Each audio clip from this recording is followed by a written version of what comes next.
In 2016, a Japanese cell biologist named Yoshinori Osumi won the Nobel Prize in Medicine for his research on how cells recycle and renew itself. This is a process called autophagy. Autophagy comes from the Greek words auto, meaning self, and phagein, meaning to eat, denoting the idea of self-eating. Fasting acts as a switch that turns on this process of autophagy, which helps slow down the aging process and has a positive impact on cell renewal. So here's a quick explanation on how autophagy works. During starvation, cells break down proteins and other cell parts to use them for energy. Now during autophagy, cells destroy viruses and bacteria and get rid of damaged structures in our body, a process that is critical for cell health, renewal, and our survival. By digesting its own parts, the cell does two things. First, it rids itself of any unnecessary proteins that might be damaged or malfunctioning. Secondly, it recycles those spare parts into new cellular components. It's kind of like dismantling an old Lego spaceship and then using the same Lego parts to make a better one. Scientists have found that fasting for over 12 hours triggers autophagy and is thought to be one of the main reasons why fasting is associated with long life. There's a large body of research that connects fasting with improved blood sugar control, reduced inflammation, weight loss, and improved brain function. I was still in university when I first heard about fasting and autophagy. My friend was a national level athlete who ate only one meal a day. One meal. At the time, I thought he was crazy. But watching him, I observed how he put on tons of muscle mass over the span of a year, and at the same time maintained crazy levels of energy. He woke up at 5 daily and would study till 12, but never seemed tired, and he said it was because of his fasting practices. After he encouraged me to try it for myself, I said that it wasn't for me. I loved food way too much, and logically it just didn't make sense to me. It wasn't until I read a summary of Yoshinori Osumi's research that I thought about giving it a shot. I'd started working already at the time, and it sucked to see my physique, the one that I worked so hard to get in university, slowly begin to deteriorate. Since I was working full-time, I also naturally didn't have time to eat breakfast, so I thought I was already a third of the way there anyway. One day, I decided, why not? And that was the beginning of my intermittent fasting journey. I want to preface the content of the rest of this video by saying that fasting for long periods should always be done under the supervision of a doctor, and that the effects of this feeding routine will differ from person to person. And I am by no means an expert on the topic, so for specific details, I'd recommend reading up more on the subject or speaking with a specialist.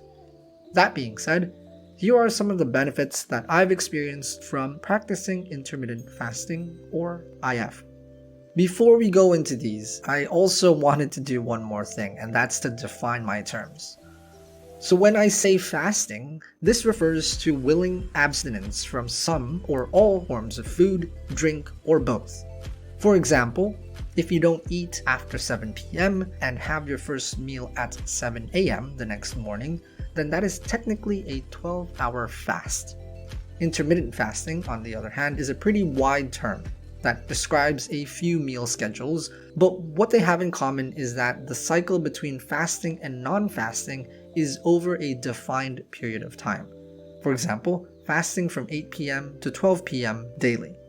Important thing to note is that in these cases, drinking non-caloric drinks like water, coffee, and zero-calorie energy drinks are all allowed during these fasting periods. So now to the benefits that I experienced from doing IF. Number 1, it really helped me control my weight fluctuations. Since starting IF, I've been able to keep my weight between around plus or minus 3 pounds, or about 1.5 kilograms, from my university body weight. This is even without the same training routine or high-protein diet.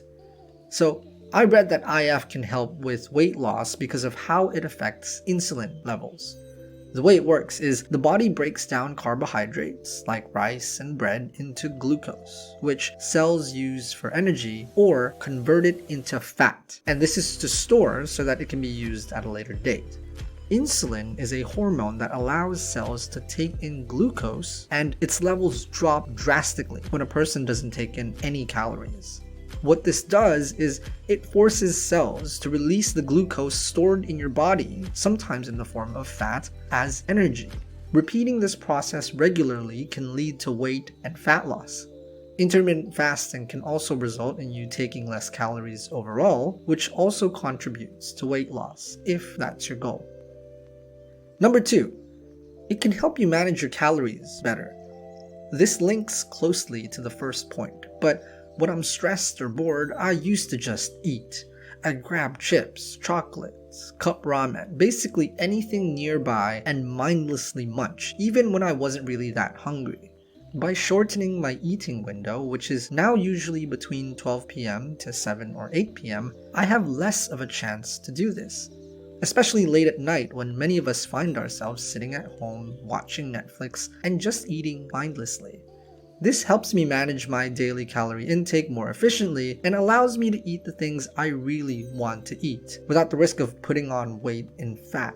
I'm also a big eater and prefer 2 large meals over lots of small ones, so having one meal at around 12 and another at around 8, I'm able to have the big meals that leave me satisfied without worrying about overeating. Number 3, I'm able to manage my time a lot better.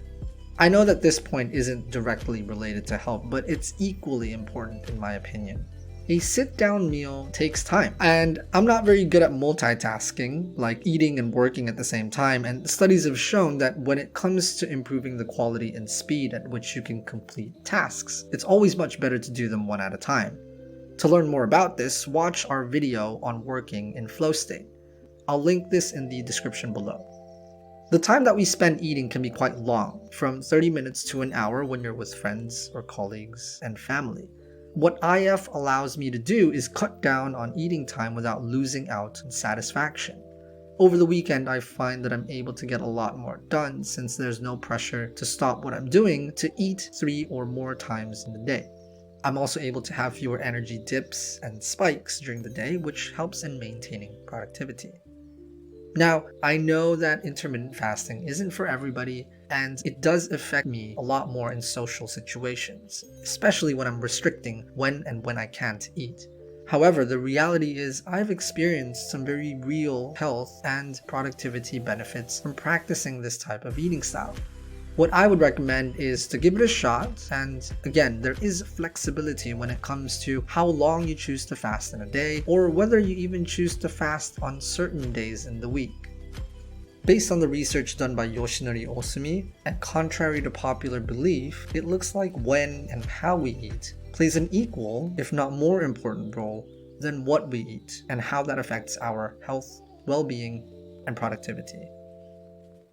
We hope that you found this video useful. If you did, hit the like button, subscribe, and click on the bell icon to stay up to date with our newest videos.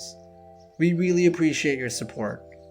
Also, follow us on our social media and visit our website at thetopessentials.com to learn more about how you can live your best life. See you soon.